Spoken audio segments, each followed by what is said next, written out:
போட்டித் படிக்கும் மாணவர்களுக்கு வணக்கம். நம்ம குரூப் 1ல பார்த்தீங்கன்னா இப்போ வந்து ஆப்டிடியூடுக்கு பேரில் பார்த்தீங்கன்னா எத்திக்ஸ் அண்ட் இன்டெகிரிட்டின்னு ஒரு சாப்டர் இணைச்சிருக்காங்க. ஆக்சுவலாக இது வந்து ஒரு 50 மார்க் தான். இதில் வந்து கீவேர்ட்ஸ் நிறைய படித்து வச்சுக்கிடணும். ஒரு கீவேர்ட்ஸ் படிக்கும்போது ஒரு இன்டெகிரிட்டின்னு ஒரு கீவேர்ட்ஸ்னால் அதுக்கு ஒரு டெஃபினிஷன், அதுக்கு ஒரு எக்ஸாம்பிள், அதுக்கு ஒரு கோட்ஸ். ஹானஸ்ட்னு எடுத்தால் அதுக்கு ஒரு டெஃபினிஷன், அதுக்கு ஒரு எக்ஸாம்பிள், அதுக்கு ஒரு கோடு, அதுக்கு ஒரு கோட்ஸ் படித்து வச்சுக்கிறோம். ஒரு எந்த வார்த்தை இருந்தாலும் ஒரு 20 to 25 வார்த்தை எழுதுகிற மாதிரி ப்ராக்டிஸ் பண்ணிக்கிடணும். அப்போ இன்னைக்கு நம்ம சிலபஸில் என்ன பார்க்க போகிறோம்னா code of ethics, code of ethics and code of conduct. இந்த கொஸ்டின் கம்பல்சரி இந்த தடவை கேட்கறதுக்கு வாய்ப்பு இருக்கு. மெயினாக என்ன கேட்பாங்கன்னா கோட் ஆஃப் எத்திக்ஸ்க்கும் கோட் ஆஃப் கண்டக்ட்டுக்கும் என்ன வித்தியாசம் கேட்பாங்க. டிஃப்ரென்ஸ் நிறையாட்ட யூபிஎஸ்சியில் கேட்டான், ராஜஸ்தானோட மத்திய பிரதேஷ் பப்ளிக் சர்வீஸ் நிறைய போர்டில் உள்ளது கேட்டிருக்காங்க. அப்போ இது வந்து ரெண்டுமே முக்கியம்.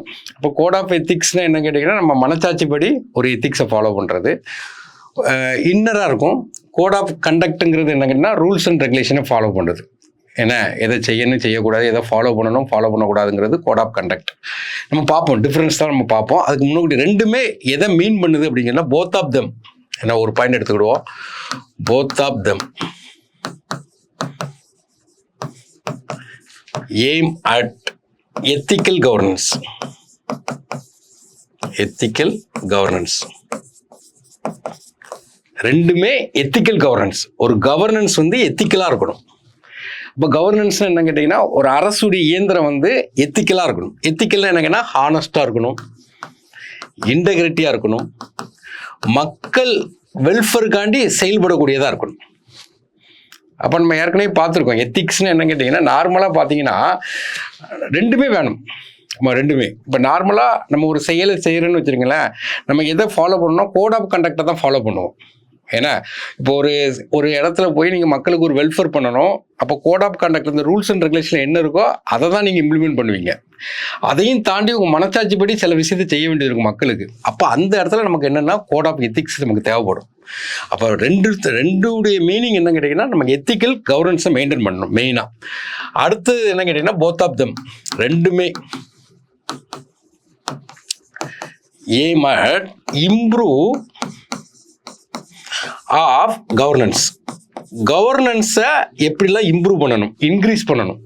ஏன்னா கவர்னன்ஸ் அரசு இயந்திரம், ஏன்னா அதை வந்து எப்படிலாம் இம்ப்ரூவ் பண்ணணும் அதை தான் வந்து இது பண்ணுதுன்னா ரெண்டுமே கோட் ஆஃப் எத்திக்ஸாக இருக்கட்டும் கோட் ஆஃப் கண்டக்டும் அதுதான் ரெண்டுடைய நோக்கம் என்னென்னா கவர்னன்ஸை இம்ப்ரூவ் பண்ணுறது தான். மூணாவது பாயிண்ட் என்னென்னா upholding the standard of governance. Governance உடைய ஸ்டாண்டர்ட் ஹை ஸ்டாண்டர்ட், ஏன்னா ஹை ஸ்டாண்டர்டை மெயின்டைன் பண்ணுறதுக்கு தான் இந்த ரெண்டுமே நமக்கு வந்து பயன்படுது. கோட் ஆஃப் எத்திக்ஸாக இருக்கட்டும் கோட் ஆஃப் கண்டக்டாக இருக்கட்டும், இந்த 3 பாயிண்ட் தான். இப்போ நம்ம 2 வார்த்தையும் பார்க்கும்போது மெயின் என்ன கேட்டிங்கன்னா எத்திக்கல் கவர்னன்ஸை மெயின்டைன் பண்ணணும், கவர்னன்ஸை இம்ப்ரூவ் பண்ணணும், ஹை ஸ்டாண்டர்ட் கவர்னன்ஸை மெயின்டைன் பண்ணுறது தான் ரெண்டுடைய நோக்கம். மெயினாக பார்த்தீங்கன்னா இதில் வந்து நம்ம டிஃப்ரென்ஸ் தான் பார்க்க போகிறோம். அப்போ டிஃப்ரென்ஸ்னு பார்க்கும்போது code of ethics, code of conduct. ஏன்னா இந்த கோட் ஆஃப் எத்திக்ஸுங்கிறது என்ன கேட்டிங்கன்னா ஒரு இன்டர்னல். ஃபஸ்ட்டு வந்து என்னென்னா code of ethics code of காண்டக்ட்னா என்ன கேட்டிங்கன்னா ஒரு கோட் ஆஃப் காண்டக்ட்ங்கிறது ஒரு ஆர்கனைசேஷனில் ஒரு இன்ஸ்டியூஷனில் ஃபாலோ பண்ணக்கூடிய ரூல்ஸ் அண்ட் ரெகுலேஷன். இது கோட் ஆஃப் எத்திக்ஸ் என்னங்கன்னா இந்த ஆர்கனைசேஷனில் வேலை பார்க்கக்கூடிய ஒரு பர்சனல் இன்டர்னல் அவங்க ஒரு மாரல் பிரின்சிபலை ஃபாலோ பண்ணுவாங்க, அதுக்கு பேர் கோட் ஆஃப் எத்திக்ஸ். அப்போ இது என்னென்னா ஒரு ஆர்கனைசேஷனை குறிக்குது, இது என்னென்னா ஒரு இண்டிவிஜுவலை குறிக்குது. அப்போ இந்த இண்டிவிஜுவலை குறிக்கும்போது அது வந்து இன்டர்னல் மேட்டர், ஒரு ஆர்கனைசேஷனை குறிக்கும்போது அது என்ன கேட்டிங்கன்னா எக்ஸ்டர்னல்.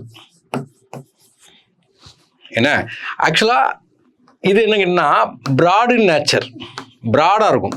அதாவது இன்டர்னல் நம்ம என்னன்னாலும் திங்க் பண்ணலாம், ப்ராடாக திங்க் பண்ணலாம், என்னன்னாலும் செய்யலாம், ஆனால் அது எத்திக்ஸாக இருக்கணும். ஏன்னா ஒரு ஆர்கனைசேஷன் சொல்லும்போது அதுக்கு ரூல்ஸ் அண்ட் ரெகுலேஷன் வந்து வடிவமைச்சிருப்பாங்க. அப்போ அது எப்படி இருக்குன்னா ஸ்பெசிஃபிக்காக இருக்கும். அடுத்து இது என்ன கேட்டிங்கன்னா இது என்ன டாக்குமெண்ட்டாக இருக்குன்னா ஒரு ஆஸ்பிரேஷனல் டாக்குமெண்ட்டாக இருக்கும். டாக்குமெண்ட் அப்போ ஆஸ்பிரேஷன் டாக்குமெண்ட்னா என்ன அப்படின்னு பார்த்தீங்கன்னா ஹையஸ்ட் பெஞ்ச் மார்க். நம்ம மைண்டில் இருக்கக்கூடிய நம்ம டிஎன்பிசி ஆஸ்பிரண்ட் அப்படிமோ யூபிஎஸ்சி ஆஸ்பிரண்ட்டுமோ அதுமாதிரி ஆஸ்பிரேஷனல் டாக்குமெண்ட் அப்படின்னா என்ன இருந்ததுன்னா ஒரு ஹையஸ்ட் பெஞ்ச் மார்க். பி ஹானஸ்டாக இருங்க, ஏன்னா பி இன்டெகிரிட்டியாக இருங்க, பி நியூட்ரலாக இருங்க, பி செல்ஃப்லெஸ்ஸாக இருங்க. அப்படி நமக்குள்ள இருக்கக்கூடிய ஹையஸ்ட் பெஞ்ச் மார்க் தான் என்ன கேட்டிங்கன்னா ஆஸ்பிரேஷனல் டாக்குமெண்ட். இது எப்படி இருக்குன்னு கேட்டிங்கன்னா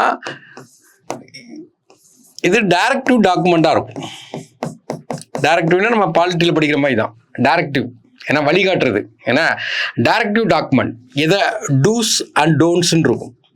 டூஸ் அண்ட் டோன்ட்ஸ், எதெல்லாம் நீங்கள் செய்யணும், எதெல்லாம் ஃபாலோ பண்ணணும், எதெல்லாம் ஃபாலோ பண்ணக்கூடாது.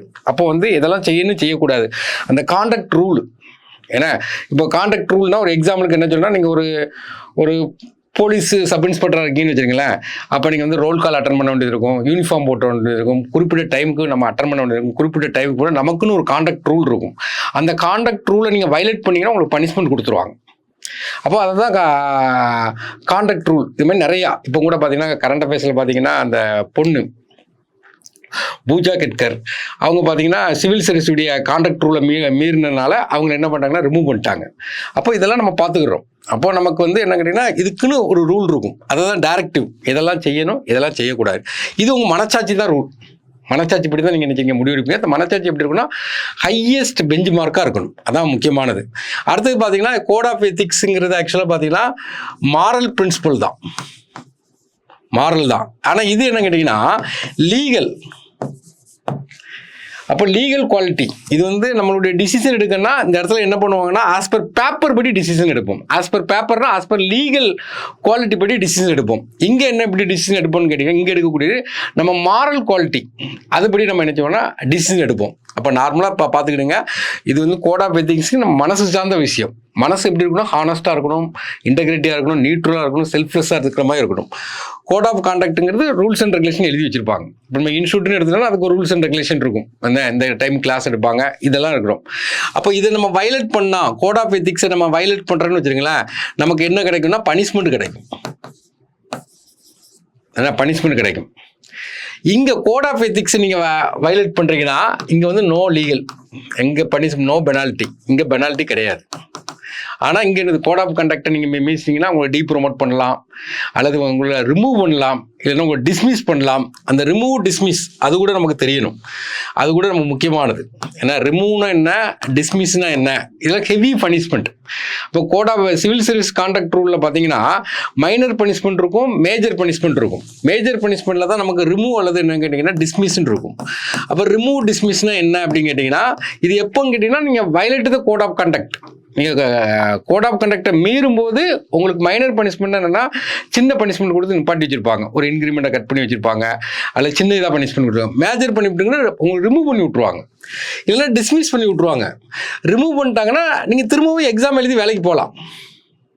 ஆனால் டிஸ்மிஸ் பண்ணிட்டாங்கன்னா திரும்ப நீங்கள் எக்ஸாம் எழுதி வேலைக்கு போக முடியாது.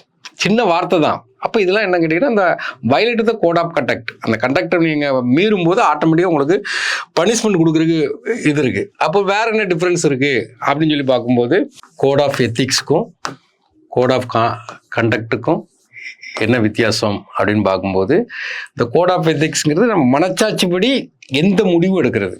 அப்போ இங்கே என்ன இருக்குன்னு கேட்டிங்கன்னா ரெஸ்பான்சிபிலிட்டி இருக்கும். ஏன்னா ரெஸ்பான்சிபிலிட்டி இருக்கும். டிராவிட் வந்து T20 மேட்ச்சில் ஜெயிக்கும் போது அவர் சொல்லுவார், எங்கே ரெகக்னேஷன் இருக்கோ அங்கே என்ன இருக்கும், ரெஸ்பான்சிபிலிட்டி இருக்கும். நம்ம மனசாட்சிக்கு ஒரு ரெகக்னேஷன் கொடுக்குறோம், அப்போ ஆட்டோமேட்டிக்காக அங்கே என்னென்னா ரெஸ்பான்சிபிலிட்டி இருக்கும். இங்கே நமக்கு என்ன கோட் ஆஃப் கண்டக்ட்டுங்கிறது என்னென்னா ஒரு ரூல்ஸ் அண்ட் ரெகுலேஷனை ஃபாலோ பண்ணுறது. அப்போ ரூல்ஸ் அண்ட் ரெகுலேஷன் நீங்கள் ஃபாலோ பண்ணுறீங்களா அப்படிங்கிறது இந்த இடத்துல என்ன இருக்குன்னா அக்கௌண்டபிலிட்டி. ஏன்னா நெக்ஸ்ட் பாயிண்ட் என்ன கேட்டிங்கன்னா இது என்ன கேட்டிங்கன்னா டிசைரபிள், நம்மளோட விருப்பம் தான். ஏன்னா கோட் ஆஃப் எத்திக்ஸுக்கு நம்ம விருப்பத்தை சார்ந்தது தான். ஆனால் நமக்கு இங்கே என்ன கேட்டிங்கன்னா என்ஃபோர்ஸபிள். நமக்கு கோட் ஆஃப் கண்டக்டில் என்ன சொல்லியிருக்காங்களோ கண்டிப்பாக நீங்கள் அதை அமல்படுத்தி ஆகணும்.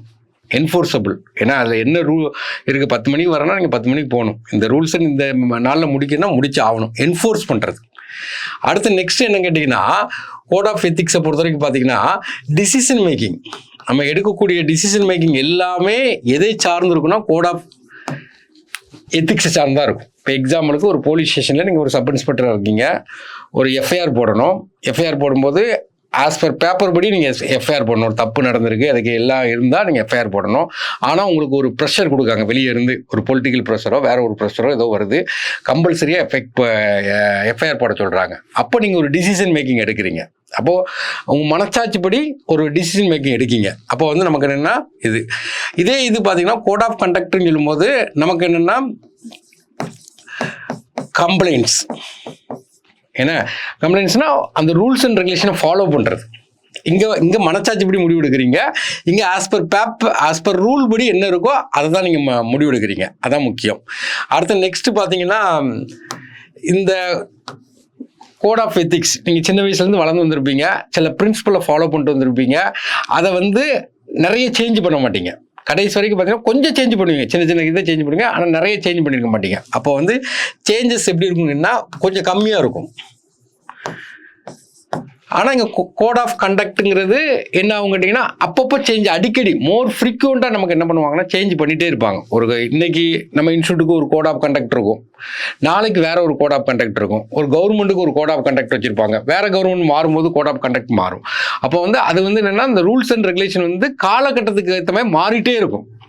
இது வந்து என்னன்னா நம்மளுடைய மாரல் பிரின்சிபல் தான் கோட் ஆஃப் எத்திக்ஸ். இது மேக்சிமம் சேஞ்ச் இருக்காது. அப்போ வந்து லெஸ் ஃப்ரீக்வெண்ட் சேஞ்ச், இதுனா மோர் ஃப்ரீக்வெண்ட் சேஞ்ச். அப்போ சேஞ்சஸ் வந்து அதிகமாக இருக்கும். இப்போ நீங்கள் ஒரு சட்டம் இருக்கும், நமக்கு ரூல்ஸ் அண்ட் ரெகுலேஷன் இருக்கும். ஒரு 5 வருஷம் கழிச்சு ரூல்ஸ் அண்ட் ரெகுலேஷன் கவர்மெண்ட் மாற்றிருப்பாங்க, அதுக்கேற்ற மாதிரி மாறிக்கணும். இப்போ நம்ம இருக்கிறவங்க தான் 5 வருஷம் கழிச்சு இருப்போம், கொஞ்சம் சேஞ்ச் பண்ணியிருப்போம். நம்மளுடைய பிரின்சிபல் வந்து நமக்கு வந்து என்ன செஞ்சிருப்போம், கொஞ்சம் சேஞ்ச் பண்ணியிருப்போம். அடுத்தது பார்த்தீங்கன்னா இது என்ன கேட்டிங்கன்னா ஃபெயிலியர் ஆச்சு அப்படின்னா நம்மளுடைய மாரல் பிரின்சிபல், மாரல் வேல்யூ தான் என்னதாகும்னா ஃபெயிலியர் ஆகும். நீங்கள் இதை ஃபாலோ பண்ணல, கோட் ஆஃப் எத்திக்ஸை ஃபாலோ பண்ணால் நம்மளுடைய மாரல் தான் என்னதாகும்னா ஃபெயிலியர் ஆகும். இதே நீங்கள் கோட் ஆஃப் கண்டக்ட் வந்து ஃபெயிலியரை ஃபாலோ பண்ணலன்னா அந்த ஃபெயிலியர் ஆஃப் ஆர்கனைசேஷன், அந்த ஆர்கனைசேஷனே ஃபெயிலியர் ஆயிரும்.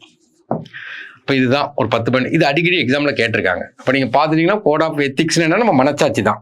கோட் ஆஃப் கண்டக்ட்னா ஒரு ஆர்கனைசேஷன் ஒரு ரூல்ஸ் போட்டிருப்பாங்க, அந்த ரூல்ஸை வந்து எதை செய்யணும் எதை செய்யக்கூடாதுன்னு போட்டிருப்பாங்க, அதுதான் என்ன code of conduct. Code of கண்டக்டை வயலேட் பண்ணிங்கன்னா பனிஷ்மெண்ட் உண்டு. கோட் ஆஃப் எத்திக்ஸை வயலேட் பண்ணால் என்ன கிடையாது, பனிஷ்மெண்ட் கிடையாது. கோட் ஆஃப் எத்திக்ஸ்ங்கிறது இன்னர் மேட்டர், கோட் ஆஃப் கண்டக்ட்டுங்கிறது என்னது அவுட்வேர்ட் மேட்டர். நெக்ஸ்ட் பார்த்தீங்கன்னா நமக்கு உள்ள டெஃபினிஷன் பார்ப்போம். Code of ethics, code of எத்திக்ஸ்ன்னு பார்க்கும்போது நமக்கு என்ன கேட்டிங்கன்னா மெயினாக இதை கவனிக்க வேண்டியது என்ன கேட்டிங்கன்னா ஃபஸ்ட்டு இது என்னென்னா ஒரு இன்டர்னல், என்ன உள் மனசு சார்ந்தது. ஏன்னா பேஸ்ட் ஆன் இது என்ன கேட்டிங்கன்னா கைடிங் மாரல் பிரின்சிபல். அதாவது நமக்குள்ள ஒரு மாரல் பிரின்சிபல் இருக்கும், அதுதான் என்ன ஆகும்னா கோட் ஆஃப் எத்திக்ஸ், அதன்படி தான் நம்ம நடப்போம். ஏன்னா மெயினாக அப்போ இன்டர்னல் நம்ம உள் மனசு சார்ந்தது. இது கைடிங் என்ன கேட்டிங்கன்னா மாரல் பிரின்சிபல். இது எதை பேஸ் பண்ணியிருக்குன்னா ஒரு பிலாசபிக்கல், ஒரு தத்துவ கோட்பாடு தான். நமக்குன்னு ஒரு தத்துவத்தை வச்சுருப்போம், இதை தான் பேஸ் பண்ணியிருப்பாங்க. இந்த கோட் ஆஃப் எத்திக்ஸுக்கு வேற என்ன கீவேர்ட்ஸ்லாம் நமக்கு வரும் கேட்டிங்கன்னா கான்சைன்ஸ். நம்ம எது செஞ்சாலும் மனச்சாட்சிப்படி முடிவெடுப்போம், அது ஒரு கீவேர்டு. பிறகு நம்மளுடைய செயலுக்கு நம்மளே ரெஸ்பான்சிபிள் எடுப்போம், அது ஒரு கீவேர்டு. என்ன நெக்ஸ்ட் பார்த்தீங்கன்னா நமக்கு வந்து ஒரு செல்ஃப் கமிட்மெண்ட் இருக்கும், நமக்குன்னு ஒரு கமிட்மெண்ட் வச்சுக்கிடுவோம். அப்புறம் நம்ம விருப்பத்துக்கு ஏற்ற மாதிரி தான் செய்வோம், டிசைரபிள். இதெல்லாம் வந்து நமக்கு என்னென்னா அதில் பயன்படுத்தக்கூடிய கீவேர்ட்ஸ். எது செஞ்சாலும் மனச்சாட்சிப்படி எடுப்போம். மனச்சாட்சி மீன்ஸ் என்னென்னா இந்த இடத்துல கோட் ஆஃப் எத்திக்ஸ் நம்ம என்ன செய்கிறோம், ஃபாலோ பண்ணுறோம். நெக்ஸ்ட் பார்த்தீங்கன்னா இந்த கோட் ஆஃப் எத்திக்ஸில் நமக்கு வந்து செகண்ட் ஏஆர்சி 2005 பார்த்தீங்கன்னா வீரப்ப மொய்லி தலைமையில் போட்டிருப்பாங்க. இப்போ கூட கரண்ட் அஃபேர்ஸில் அது ஒரு பேசும் பொருளாக இருந்துட்டு இருக்குது. ஏன்னா இந்த லேட்டரல் அப்பாயின்மெண்ட்னால அது ஒரு பேசும் பொருளாக இருந்துட்டு இருக்குது. இப்போ 2005 பார்த்தீங்கன்னா வீரப்ப மொய்லி தலைமையில் ஒரு ஏஆர்சி போட்டிருப்பாங்க. அந்த ஏஆர்சி வந்து நமக்கு வந்து ஒரு சிவில் சர்வெண்ட்டுக்கு ஒரு கோட் ஆஃப் எத்திக்ஸ் எப்படி இருக்கணும் அப்படின்னு சொல்லிட்டு சில கீவேர்ட்ஸ் அவங்க ரெக்கமெண்ட் பண்ணுறாங்க. அந்த கீவேர்ட்ஸை நம்ம ஒரு கோட்வேர்டு வச்சு பார்க்கலாம். ஏன்னா கோட்வேர்டு என்னன்னு கேட்டிங்கன்னா இண்டோ சிட்டி எக்ஸ்பிரஸ் மாதிரி நம்ம வந்து சிட்டிக்கு பதிலாக நம்ம என்னன்னா செட்டி அப்படின்னு சொல்லி போட்டுக்கிறோம். இப்போ கோட் ஆஃப் எத்திக்ஸ் படி என்ன இருக்குன்னு கேட்டிங்கன்னா